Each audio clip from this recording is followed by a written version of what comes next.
So now we're going to show you a demonstration of, we have a leak in the skimmer line of a pool. The whole pool's been checked for a leak before, and we have symptoms of air coming back to the system. That's kind of, it's a typical symptom of a suction side leak where the pipe is actually drawing in air.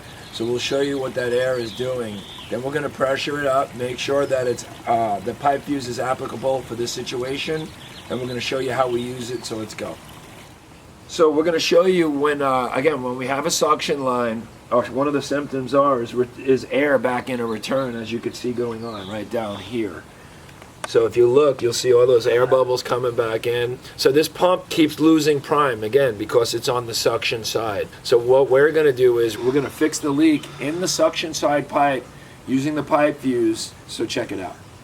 So first thing we're going to do is we're going to install a standpipe. So it's 2-inch threaded. It's going to come up, and it just makes installing our plug, our compression plug, a lot easier. So now we're going to set in our compression plug, give it a couple of turns so it expands and it sits nice and snug.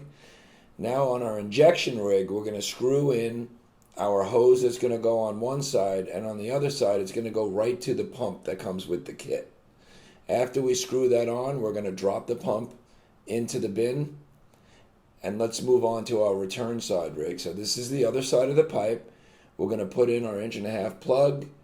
We're going to turn it so it compresses and it fits snug. And now we're going to put our valved return, hook it up to the hose, and then we're going to bring that hose right back over to the bin again. So now we have one circulation running. It's one loop. So we took that pipe, took it offline, and now created a loop. We're going to fill the bin, and what we're going to do is we're going to do a pressure test. And we could see that we have a slow drop. This slow of a drop is going to make PipeFuze applicable for this situation.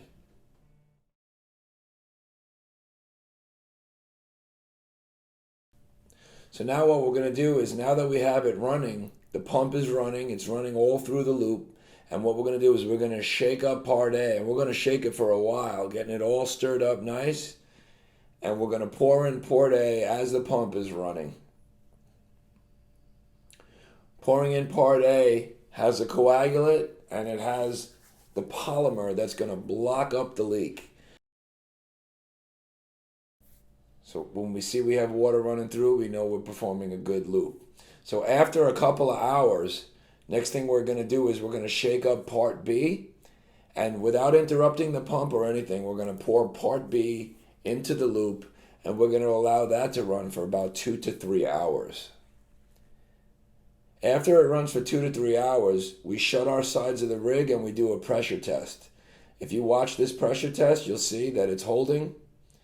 Next thing we could do is we could wrap it up. So we could disconnect our system, we could unplug our standpipe, we could drop in our baskets, set it all up, and then we could put the pool back into service once it's plumbed on the other side, of course. When you're done using your kit, you want to flush all hoses out with water, all the rigs out with fresh water, and then pack them nice and neatly back into the bin. Once that's all done, you could call it a day, wrap it up,